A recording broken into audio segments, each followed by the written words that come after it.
안녕하세요. 오늘은 스택에 대해서 강의를 해보겠습니다. 이 강의를 듣고 궁금한 사항이 있으시면은 언제든 이 카페에 방문하셔서 글을 남겨주시면은 지금 강의하는 제가 직접 답변을 달아드릴 수 있으니까요. 많이 소통했으면 좋겠습니다. 다음은 목차입니다. 처음에 그 스택의 개념, 그러니까 스택이 어떤 건지 한번 간단하게 설명을 드리고, 그 다음에 이 설명한 스택이 어디에서 잘 활용되는지 한 두 가지 정도 예시를 들어가지고 설명을 드리겠습니다. 다음으로는 스택의 구현, 스택의 연산 같은 경우에서는 그 네, 스택의 연산 같은 경우에서는 간단하게 그 스택에서 제공한 연산에 대해서 설명을 드리고요. 스택의 구현 같은 경우에서는 실제 코드로 그 스택을 어떻게 구현하는지 설명을 드리고, 마지막으로 연습 문제를 하나 예를 들어가지고 실제 우리가 구현한 스택을 적용해서 문제를 하나 풀어보겠습니다. 스택의 개념입니다.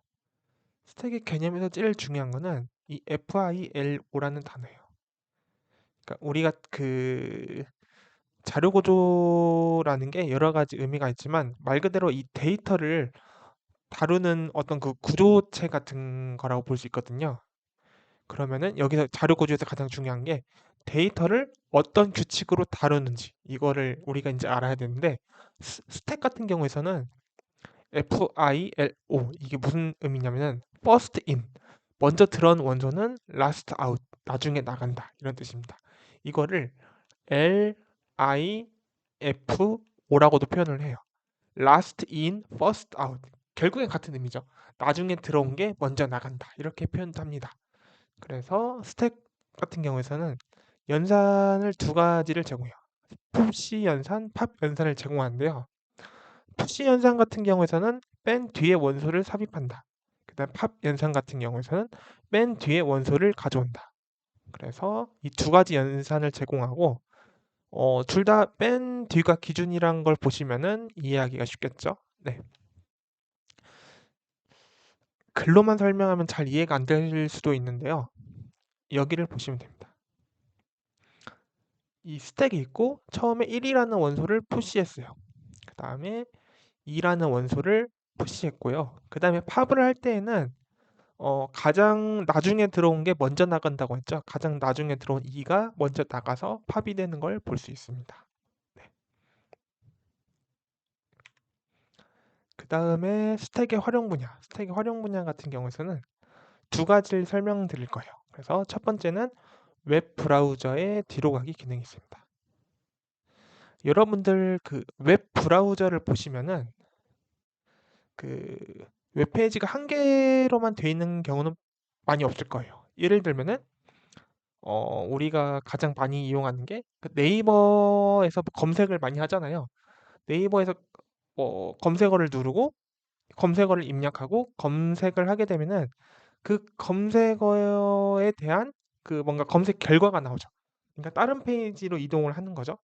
근데 그 상태에서 뒤로 가기 버튼을 누르면은 다시 이전에 검색했던 화면으로 다시 되돌아가는 그런 동작을 합니다. 이거를 스택을 활용하면은 되게 간단하게 구현을 할 수가 있어요. 보시면은 일단 상황을 한번 제시를 해드릴게요.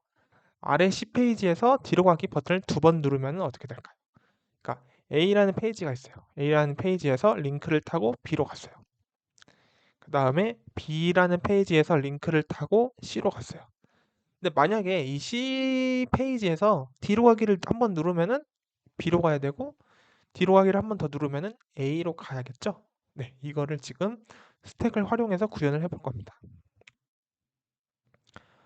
네, 지금 이 C 페이지가 띄워진 상태에서요. 이 지금 이 A에서 B로 이동할 때 A라는 그 페이지를 푸시하고요. B에서 C로 이동할 때 B라는 페이지를 푸시해요. 그 다음에 그러면 지금 현재 페이지는 C라는 페이지고요. 이때 이 스택에서 BA가 있죠. 그쵸? 근데 여기서 C에서 뒤로 가기 버튼을 눌렀어요. 뒤로 가기 버튼을 누르면은 이 스택에서 팝을 하나 해요. 그러면은 B라는 페이지가 나오겠죠.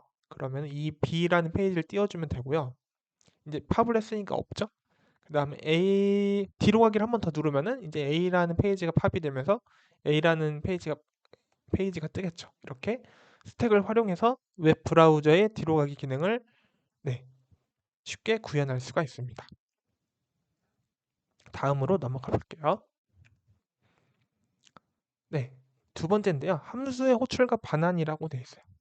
네, 그러니까 실제 그 우리가 뭐 이제 코딩을 할 때 많이 사용하는 프로그래밍 언어에서 함수를 호출할 때도 이미 그 스택을 활용하고 있다는 거예요. 그 함수를 호출하면은 메모리에 이제 함수에 대한 뭐 내용, 뭐 변수랄지 아니면 함수의 코드 내용 같은 게 그 메모리에 이제 그 실리게 되는데요. 그 메모리도 스택 그처럼 동작을 합니다. 이거를 한번 설명을 드릴게요. 여기 두 개의 함수가 있죠. 그릿이라는 함수가 있고 그 다음에 메인이라는 함수가 있어요. 네. 그리고 여기서 이제 메인이라는 함수를 호출했죠. 그러면 메인이라는 함수를 호출했기 때문에 함수가 호출되면은 이제 실행이 되면서 푸시가 돼요. 네. 메인이라는 함수가 푸시가 됐어요. 그 다음에 네. 메인이라는 함수는 아직 끝나지 않았죠. 지금 이 메인이라는 함수의 코드 내용이 이거죠. 이게 다 끝나야 끝나는 거죠. 그래서 지금 메인이라는 함수는 아직 남아 있고요. 이 상태에서 프린트라는 함수가 호출이 돼요. 그러면 이제 프린트라는 함수가 푸시가 되는 걸 볼 수 있습니다.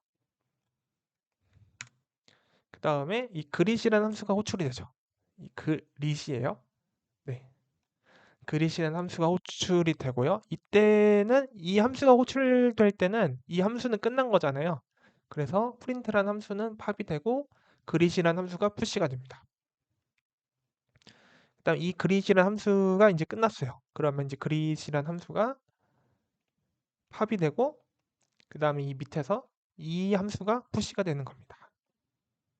네. 그 다음에 이 함수가 팝이 되고요. 그 다음에 프린트라는 함수가 푸시됩니다. 그 다음에 프린트라는 함수가 이제 종료되니까 팝이 되고 있죠.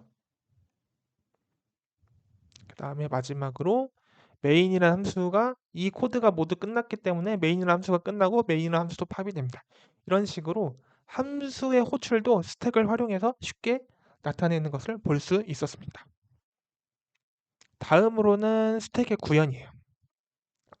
스택을 구현하는 방법은 되게 여러 가지가 있겠지만 그리고 여러분들이 그 자료구조라는 과목에서 스택을 실제로 배우신다면은 되게 여기서 배우는 것보다 많은 함수를 배울 거예요. 근데 이 강의의 목적은 코딩 테스트이기 때문에 코딩 테스트에서 문제를 푸는 게 목적이기 때문에 꼭 필요한 그리고 가장 간단한 스택을 우리는 구현을 하는 방법을 배울 거예요. 네. 가장 간단한 방법이 그 파이썬에서 제공하는 리스트를 활용하는 방법이에요. 리스트에는 두 가지 메소드가 존재해요. 어펜드랑 팝이 존재하는데 이 어펜드 같은 경우에서는 리스트의 맨 마지막에 원소를 삽입해요. 맨 마지막에 원소를 삽입한다. 이거는 푸시랑 똑같죠. 그리고 팝은 맨 뒤에 있는 원소를 꺼내서 반환해요. 이거는 팝이랑 똑같죠. 네, 그래서 푸시랑 팝이 저절로 되고요.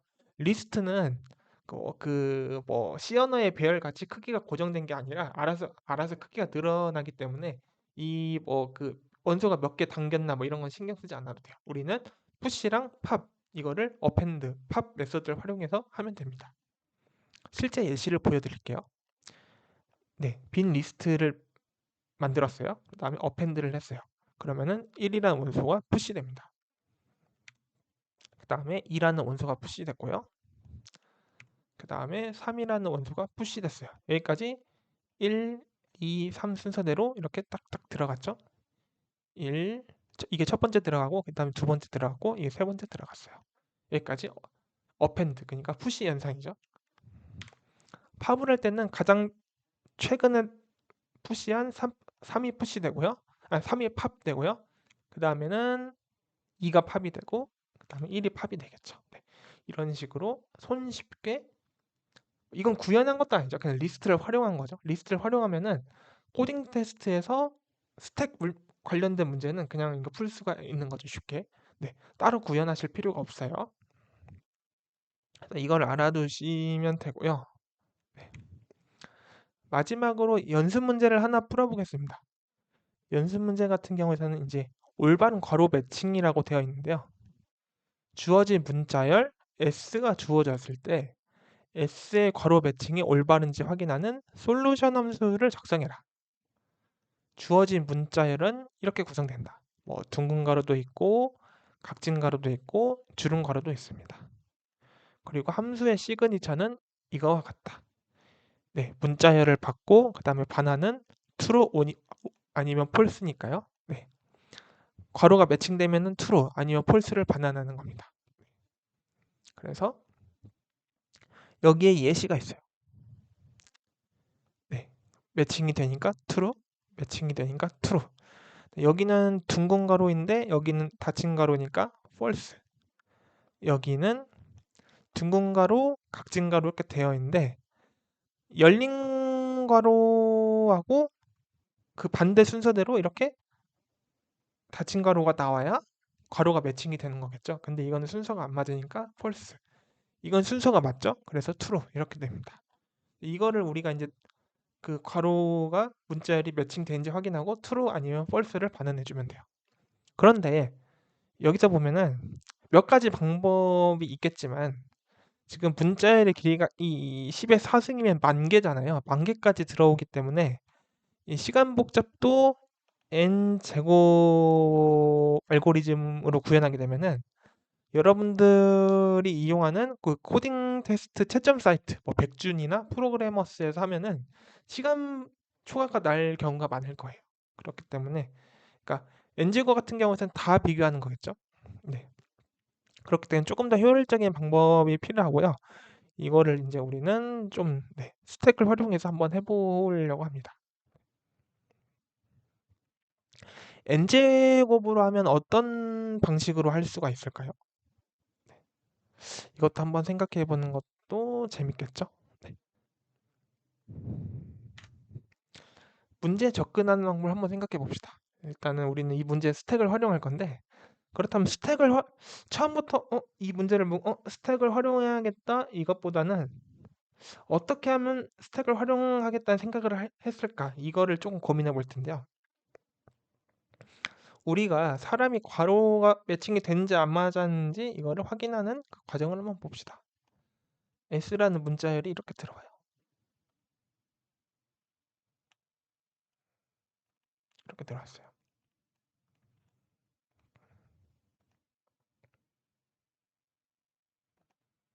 이 괄호가 매칭되는지 어떻게 볼 수 있나요?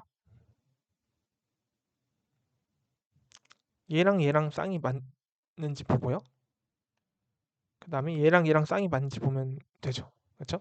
그러니까 조금 더 말하면은 가장 이 안에 있는 괄호부터 이게 하나씩 이렇게 체크를 해나가면서 매칭이 되는지 확인하고 매칭이 되면 계속 진행하다가 모든 괄호가 매칭이 되면은 괄호가 매칭이 되는 거겠죠. 네, 이렇게 됩니다. 이거를 근데 이런 방법이 있을 거예요. 뭐 닫힌 가로가 열린 가로가 나왔어요. 열린 가로가 나오면은 닫힌 가로가 나올 때까지 이렇게 계속 확인해요. 그리고 이게 맞으면은 이 두 개를 지워요. 그러니까 그 다음에 또 바로 이전으로 가가지고 또 열린 가로가 나올 때까지 계속 탐색하다가 닫힌 가로가 나오면은 이걸 또 비교해요. 그 쌍이 맞는지 비교. 이런 식으로 하면은 되게 그 최악의 경우에는 시간이 되게 많이 걸릴 거거든요. 그렇죠? 뭐 그 괄호를 하나 탐색할 때마다 이렇게 그 뒤에 있는 그 이 해당 지금 여기 위치에 있는 괄호 기준으로 뒤에 있는 문자를 다 탐색해 나가는 과정을 반복하기 때문에 조금 비효율적이라는 거죠. 근데 우리는 이걸 어떻게 할 거냐면은 한번 조금 더 이제 이걸 개선할 수 없을지 생각해 보면은 만약에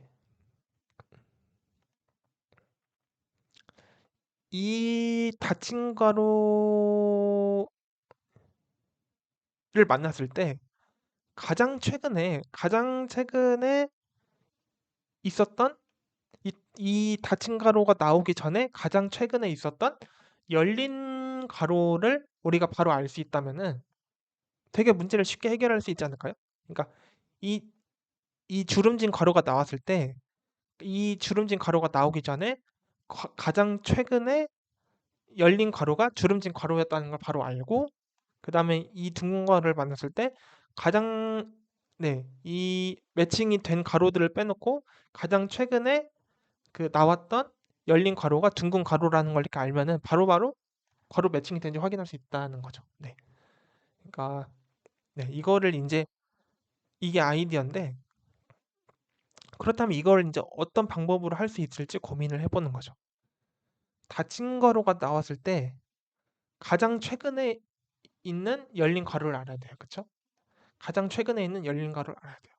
그러려면 어떻게 하냐면은 이 지금 이 생각 때문에 이 생각을 하고 여러분들은 이제 이거를 스택을 활용해야겠다 이렇게 생각하는 이제 아이디어를 연습해야 돼요. 가장 최근에 열린 괄호를 알아야 된다. 그러면은 그 스택에서 아까 뭐랬죠? last in, first out. 가장 나중에 들어온 게 가장 먼저 나온다고 했죠. 네. 이거를 이 괄호 문제에 대입해 보면은 이 열린 괄호를 스택에 넣으면은 가장 최근에 넣은 열린 괄호가 팝이 되겠죠. 그러면 우리가 원하는 문제랑 이게 원하는 그 동작이랑 일치하잖아요. 닫힌 괄호를 만났을 때 가장 최근에 나왔던 열린 괄호를 바로 알 수 있죠. 그렇죠? 그러니까 이게 바로 되진 않을 거예요. 바로 되진 않을 건데 이 트레이닝을 통해서 우리가 그 원하는 그 목적 있잖아. 이 목적에 해당되는 자료 구조가 뭔지 이렇게 빨리빨리 캐치하는 연습을 여러분들께서 하셔야 되는 거예요. 그러니까 문제를 보고 답을 맞추는 게 중요한 게 아니라 이런 연습을 하시는 게 중요하다는 거죠. 네. 그래서 이 세 개는 다 설명한 거죠. 문제를 순회하면서 여는 가로는 바로 방금 말씀드린 대로 푸시하고 닫는 가로에서는 이제 팝을 하는 거죠. 죄송해요. 닫는 가로가 나오면은 이제 그 우리가 그 열린 가로를 푸시했었죠. 거기서 이제 팝을 하나하나 하면서 이제 매칭이 된지 비교를 하는 거죠. 그래서 문제를 다 순회가 끝났을 때 스택이 비어 있으면은 모든 열린 가로가 닫힌 가로랑 매칭이 된 것이니까 가로가 매칭된 거고 아니면은 가로가 매칭된 게 아니다. 이렇게 판단을 하는 겁니다. 다음으로 넘어가겠습니다. 실제 코드인데요. 이 부분 보시면은 열린 괄호죠. 열린 괄호는 스택에 넣는다. 쉽죠. 그다음에 여기까지가 닫힌 괄호인데요. 닫힌 괄호를 만났어요. 이 차가 여기서는 닫힌 괄호예요. 열린 괄호는 푸시를 하면 끝나고요. 닫힌 괄호를 만났는데 닫힌 괄호가 있는데 if not 스택이 비어 있어요. 닫힌 괄호는 있는데 스택이 비어 있다는 거는 닫힌 괄호는 있는데 열린 가로는 지금까지 나온 적이 없다는 거죠. 그렇죠? 열린 가로가 나왔을 때마다 푸시하니까 지금 남아있는 열린 가로가 없다는 거죠. 매칭시킬. 그러면은 이거는 가로가 매칭이 안 되는 거잖아요. 닫힌 가로는 남았는데 열린 가로가 매칭시킬 열린 가로가 남아있지 않다는 거는 가로 매칭이 안 된다는 거죠. 뒤를 볼 필요가 없죠. 왜냐면은 하나라도 매칭이 안 되면은 그거는 가로 매칭이 안 된다는 거니까요. 그래서 바로 리턴 폴스예요. 매칭이 안 된다. 폴스예요. 그게 아니면은 스택이 비어 있지 않으면은 스택에서 가장 최근에 삽입했던 열린 거를 하나 꺼내와요. 그래서 이거를 탑이라고 하고 이 열린 가로랑 가장 최근에 닫힌 가로랑 비교해요. 그래서 이 구문을 보면은 쌍이 맞지 않으면 얘기하는 거죠. 가장 최근에 삽입한 열린 가로는 둥근 가로인데 뭐 지금 닫힌 가로가 둥근 가로가 아니면 꼭 비슷하죠. 그러니까 열린 가로와 닫힌 가로가 매칭이 되지 않으면 리턴 펄스한다. 더 볼 필요도 없다. 매칭 안 된다. 이거고 마지막에 이제 반복문을 나왔어요. 중간에 펄스를 반응하지 않고 반복문을 나왔어요. 그러면은 마지막으로 이걸 체크합니다. 스택의 길이가 0이면은 true가 되는 거고요. true를 반환한 거고 스택의 길이가 0이 아니면은 false를 반환합니다. 스택의 길이가 0이라는 거는 모든 괄호가 매칭이 됐다는 거죠. 아까 말씀드린 대로. 그러면은 return true를 하면 되고, 스택의 길이가 0이 아닌 경우는 어떤 경우가 있을까요? 반복문에서 중간에 false가 되지 않고도 스택의 길이가 0이 아닌 경우는 열린 괄호가 닫힌 괄호보다 더 많으면 되고요. 네. 예를 들어서 열린 괄호가 닫힌 괄호보다 더 많거나 아니면은 열린 괄호만 있거나 이러면은 이 else if에 한 번도 안 들어가겠죠. 닫힌 괄호가 없으니까. 그러면 스택 이 상태에서 반복문이 끝나죠. 그러면 스택에는 이게 들어있을 테니까 길이가 0이 아니고, 그러면 스택의 길이가 0이 아니니까 괄호가 매칭이 안 되는 거고 리턴 false를 하겠죠. 네. 이런 식으로 스택을 활용해서 괄호가 매칭이 되는지 안 되는지 이거를 알 수가 있습니다. 지금까지 스택에 대해서 알아봤고요. 네, 잘 이해가 되셨는지 모르겠네요. 네. 스택의 개념에 대해서 알아봤고, 그다음에 스택이 어디에 활용되는지 한 두 가지 예시를 들어서 설명드렸고요. 네, 구현하는 법, 그 구현하는 법, 연습 문제까지 설명을 드렸습니다. 네. 도움이 되셨으면 좋겠고요. 그다음에 도움이 되셨던 분들은 뭐 좋아요나 댓글 같은 거 남겨주시면은 네, 되게 많은 힘이 될 것 같습니다. 네, 오늘도 고생이 많으셨습니다. 이것으로 수업을 마치겠습니다.